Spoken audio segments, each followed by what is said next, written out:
So next, we are going to move on to Ms. Gray and Ms. Shaw. They are representatives, they are nurses here, and they are from the Portsmouth School Districts and the Virginia Beach School Districts. They want to talk, or they are going to talk, I should say, about the life-threatening allergy management protocols, the LAMP form. I won't introduce the LAMP form, I will let you ladies do that, and we'll also have some question and answers as soon as they are done.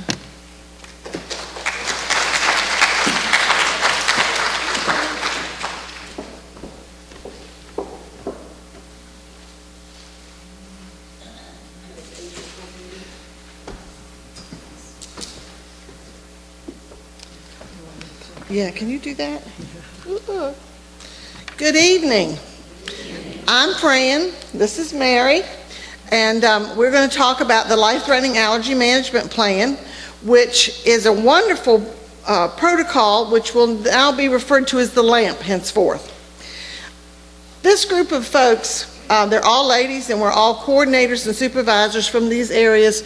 We had just finished developing a diabetes medical management plan. We meet about once every 6 weeks or so. And we had just finished this plan in response to a change in the Code of Virginia. And we decided we needed a new project. So we decided we would take on life-threatening allergies. And good thing, because then there comes another law to deal with the life-threatening allergies and the stock epinephrine. So we got to work. And we collaborated to develop an evidence-based life-threatening allergy management protocol to be implemented in the schools.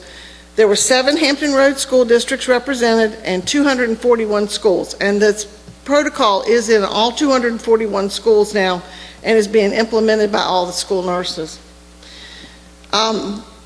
Besides the change in the law, the other reasons that we looked at doing the LAMP was that the number of students diagnosed with life-threatening allergies was increasing. We all sitting around the table, venting, talking, going, we just can't believe you open up the med cabinets in the schools and they're just overflowing with Ziploc bags with EpiPens all over the place. And we were kind of scratching our heads over that. And then not all students with life-threatening allergies have action plans or emergency medications. And that's a little scary. And this was prior to the law dealing with the stock epinephrine. But we still have a lot of kids that do not have EpiPens at school, and we know that they have life-threatening allergies. Hampton Roads Regional School Districts have a standardized life-threatening allergy management protocol due to the number of students transferring to and from area cities. Our kids jump across the city lines all the time, from Chesapeake to Suffolk to Portsmouth to Virginia Beach. And this way, if we have a standard protocol, then the nurse in Chesapeake, when Johnny moves over to Portsmouth, can fax that plan, to fax or scan, whichever one, the plan to the nurse in the new school, and it just keeps right on going continuously without a bump in the road. The LAMP has and I'm going to pick it up and show it to you. This is the LAMP. It is a lengthy document, and it is full of good resources, not only for outlining the responsibilities of all these people that you see here, including the school nurse and the food services folks, and real important for the nurse to go over with the parent and the student, what are their responsibilities in their life-threatening allergy. Implementation is in here, prevention and emergency response. There is part 1 of the LAMP is solely for the parent or guardian. It goes over, we want information from the parent or guardian as to what kinds of things trigger your child's allergies, what kind of response do you want to see taking place, what kind of concerns do you have. And it also is an area in the parent to meet the law that says that the child can be dealt with by medical designee for reaction to an anaphylactic situation if there is not a nurse present. So it's a very comprehensive document which we sit down and go through with the parent or guardian. The second, I think this is the next slide, is the actual LAMP, and thank you, Dr. Hogan. She helped us get this all together, and then when we had trouble with the ambulance drivers, she came in and helped us with spiffing this up so that they couldn't say, no, I'm not going to take the child to the hospital, or talk the parent out of taking the child to the hospital. This is also a part of the LAMP is the self-carry. Now, if a child is deemed able to self-carry their epinephrine, and we have them from elementary, y'all have elementary? From elementary through high school, if they are self-carrying, then we have to have a LAMP, we have to have that previous slide, and we have to have the self-carry form signed by both the doctor and the parent.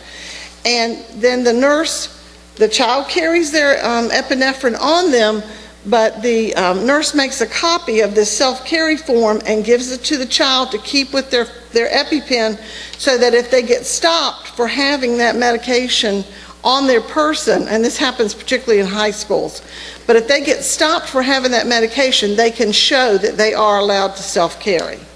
So it works out real well. What's the next one? Okay, I'm ready to go. Yep, you're good. You want me to push the button? No, you want to do it? No, I'm good. Okay. Okay, we're almost there, you guys. Hang in there. We're talking about the epinephrine in schools. The important thing to know is we do have school nurses in all our schools that were listed under the LAMP protocol.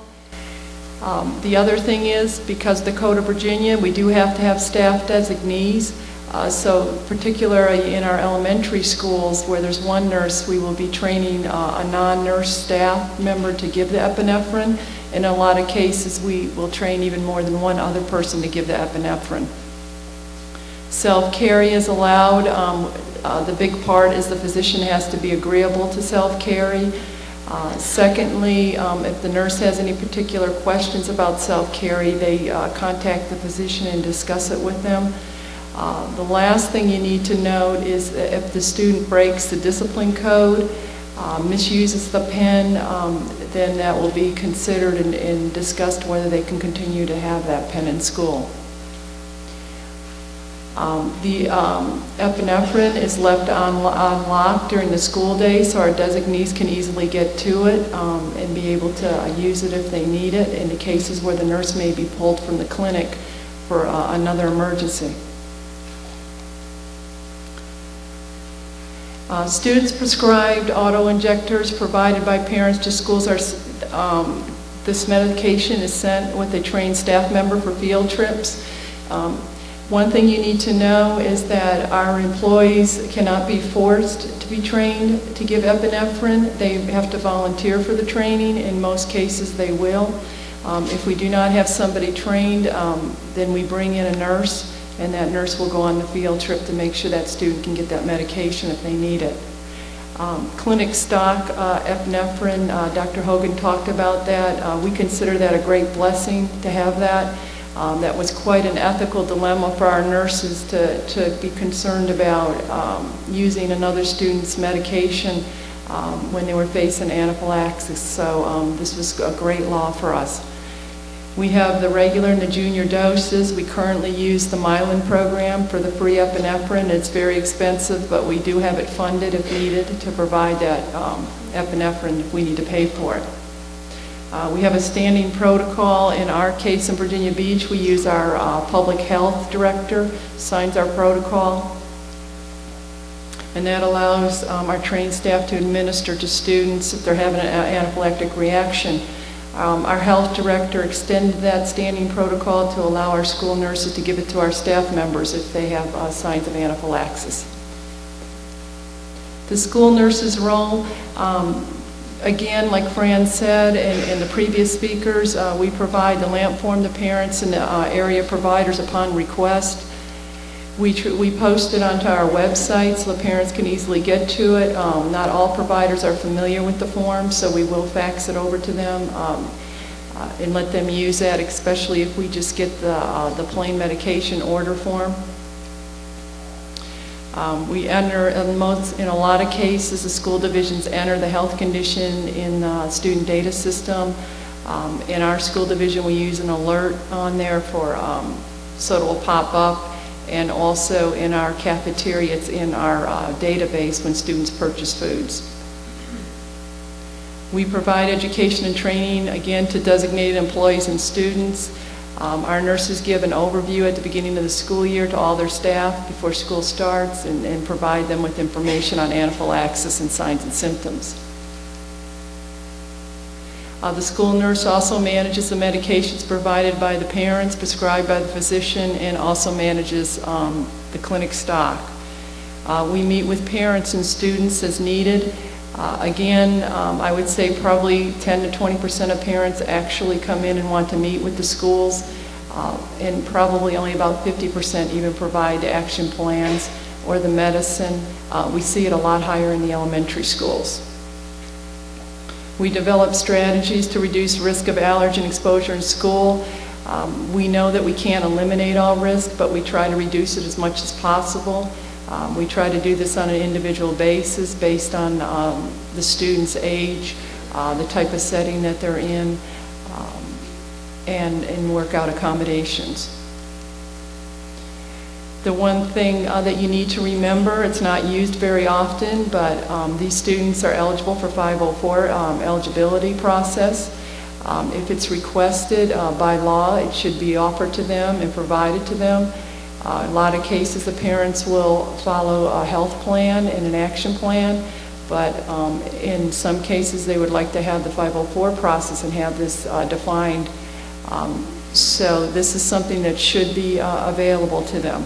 Our nurses participate in this process. I participate in this process.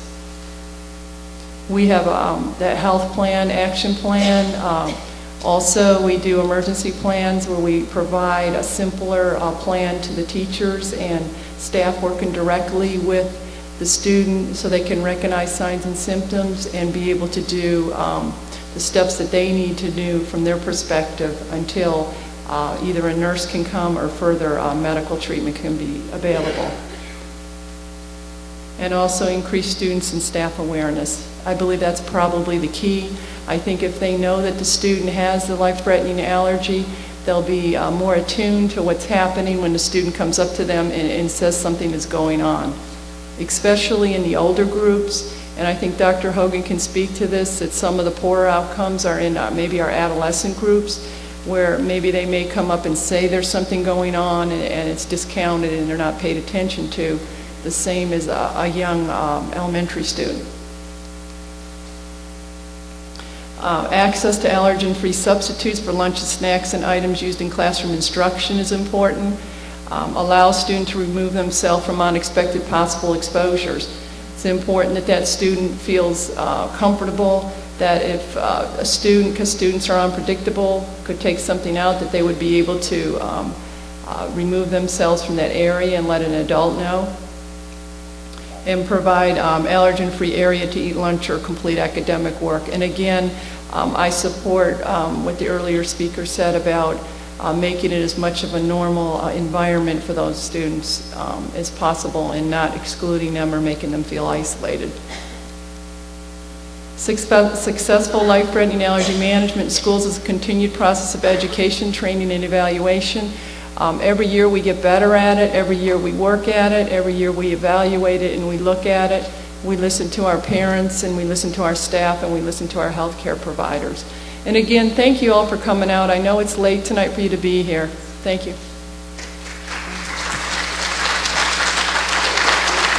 One last thing is you were provided a parent tip sheet, kind of summarized some things. It was put into the folders for you, so please take a look at that.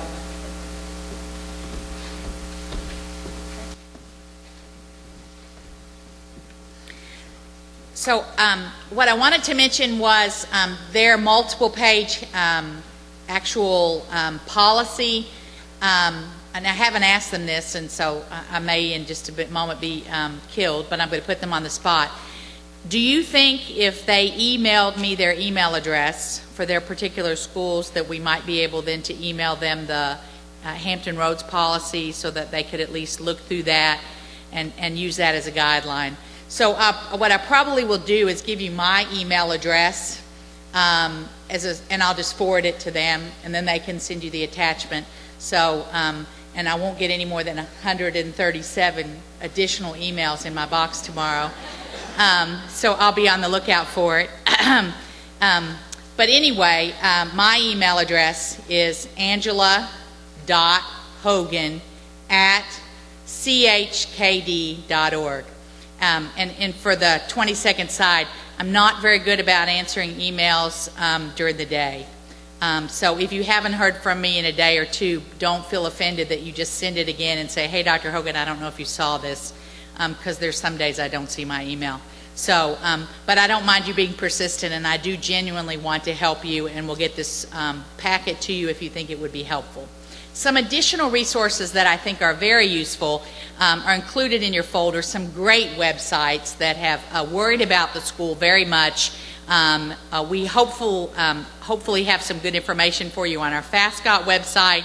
Also, foodallergy.com, which is the food allergy. It's no longer the Food Allergy and Anaphylaxis Network. I should have changed that. Sorry. It's Food Allergy Research and Education. And it's actually .org and not .com, so I screwed that up royally. That's what I get for not checking my slides. But there are toolkits available, so that's foodallergy.org. That's the most important website for you to remember, so fix it on your handout, I'm sorry. But there are other multiple resources that are listed here. And again, as I mentioned, FASGOT is our local food allergy support group, and we hopefully have information there that's available for you. And you can also friend us on Facebook, and we also try to help answer questions there for the community and for other individuals. Dr. Liz Coleman is very good about answering questions for us at that site. So what I had initially planned to do was pull up a panel discussion and have us answer some questions, but I know we're a little bit late. So what I think I'll do is field questions maybe for about 5 or 10 minutes tops, and then we do have, I brought an entire bucket of expired epinephrine that I have, I collect that at work, and we do have oranges in the back, and we have tables set up.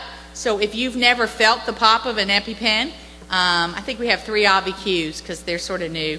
If you have never felt the pop of an EpiPen and you want to practice it or see how it works or have someone talk you physically through it so you can practice, those resources are in the back, and I'll challenge you to go by that. And then also, while we're chit-chatting for a moment, fill out your evaluation so you can get your credit. And then we'll take 5 or 10 questions total, and I'll pull up everyone to the microphone now that will be here to answer the question if we need it.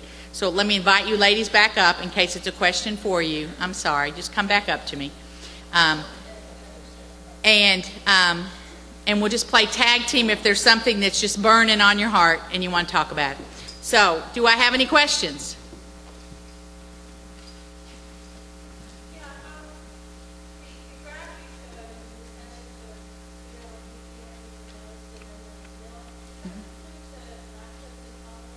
No, lactose intolerance, again, is a food sensitivity but not an allergy. So that would not have been included in that 20%. Yes, so the question was, in the graph that I showed about the bar graph of what the percentage of food allergies, was lactose intolerance included in the milk allergy? And the answer was no. Yes?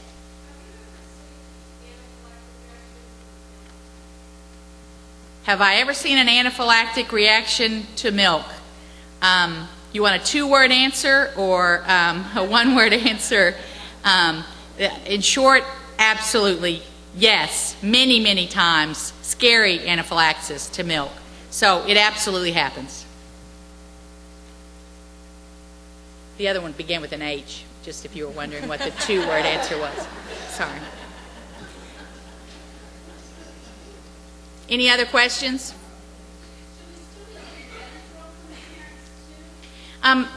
So in your school, if you don't have stock Benadryl available, because most of the reactions that actually happen in school are not anaphylaxis.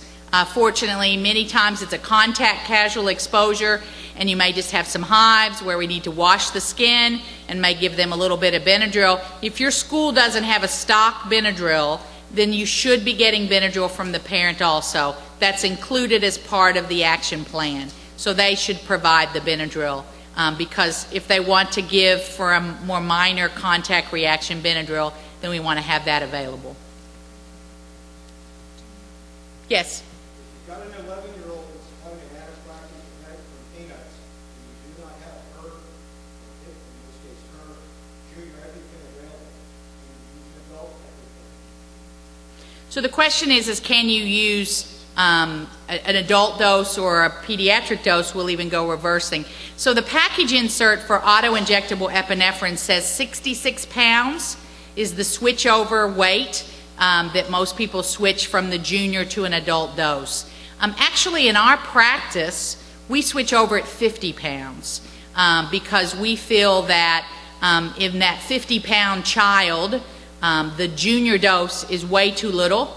And you end up having to use 2 doses of epinephrine. So we change over at 50 pounds. I think in a life-threatening emergency, ideally you would optimize the dose appropriately. I think if I had a really small child and I had to give an adult dose, I would be a little more uncomfortable. And since we're taping that, I'm not going to go on the record as saying one thing or another, but certainly preserving life is important. And I would, in that situation, use my best judgment given the circumstances that I have. But in the school setting, most of you are going to be dealing with someone who's 50 pounds or more in school-aged kids. So if you have a 50-pounder or more, then I absolutely wouldn't hesitate to give an adult quote-unquote dose. And if you got a 250-pound kid, you better be pretty sure you're going to be giving a second dose because they're not going to get very quick. They're not going to get better very quick sometimes. So, yes? Do you often practice where you give a little bit of peanut every week to get them used to it so they overcome the allergy? So the question is about peanut desensitization and where we are in that. And that is a phenomena that is occurring in research centers at this time. Where they are trying to take individuals who are peanut allergic and either raise the threshold to where they don't react with so much of a small amount, or in some individuals they're actually able to desensitize them. And those protocols are in place in several tertiary centers. If you were to get a child in your school that is on one of those desensitization protocols, I would want a whole lot of information, because even something as small as a fever or they've got a GI bug can upset whether or not their threshold changes for a reaction to that food. Currently, the only food locally or nationally that's getting a lot of desensitization is peanut, but there are a couple of protocols that are being done for milk at Hopkins, so you might occasionally get a child that comes back down from milk. Probably, if you have a child who is that, I'd spend a lot of time speaking with their allergist about if A, then B, if B, then C, and you'd want to have all of those things. Because even kids that are doing well, you know, they get a bad enough GI bug and they may be back to ground zero in terms of their reactions. So ask a lot of questions if you have those kids in your clinics. Yes?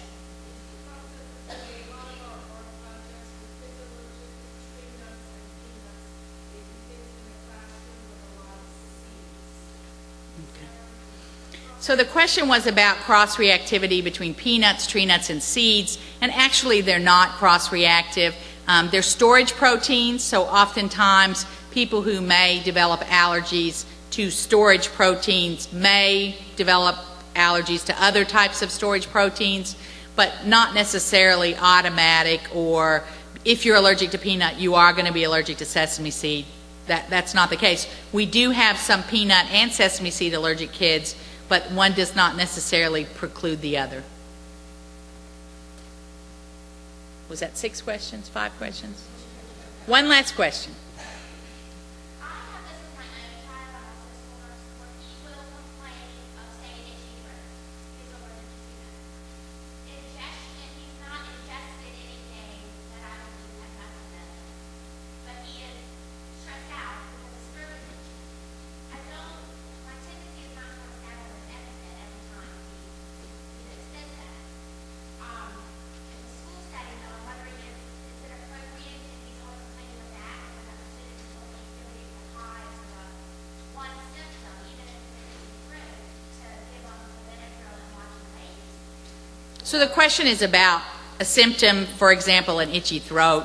is it appropriate to watch and wait? And I think that's where, if you know the child and you know that, they've not had 15 trips to the ER for severe anaphylaxis, that would be helpful. It would be helpful if you know maybe they're the child with oral allergy syndrome, that, they get an itchy throat every time they eat watermelon, and did they have watermelon? That may be more reassuring. So you might ask the parent when they bring your child to your school, say, do you have allergies to fruits or vegetables that are just an itchy mouth? I think if things don't look at all alarming to you and you want to sit and watch them for a few minutes and see how they do, or give Benadryl, that's perfectly appropriate. But I think if your gut says, I'm scared, something's not right, then you should give the epinephrine. And I think, again, you've done the right thing. If something just doesn't gel with you, your sixth sense says something's wrong. So each case is different, and in each individual place, I'd hope you continue to assess the child. But again, if you want to know, when do I for sure have to give it?